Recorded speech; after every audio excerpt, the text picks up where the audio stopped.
భగవంతుడు ఎందుకు బాధ పెడుతూ ఉంటాడు అంటే దానికి ప్రధానమైనటువంటి కారణము ఒక్కటి ఉంటుంది. గత జన్మలలో ఏదో పాపం చేసినది ఉంటుంది. ఆ పాపం ఎవరికి తెలుసంటే మనకి తెలియదు.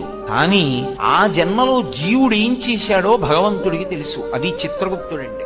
ఆయన వ్రాసి పెట్టుకుంటాడు.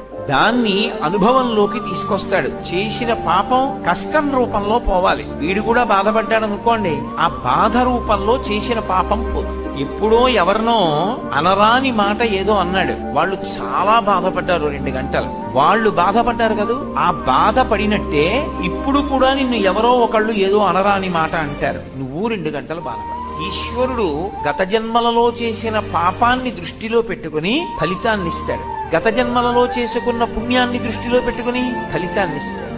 అలా ఇస్తాడా అండి? ఖచ్చితంగా ఇస్తాడు.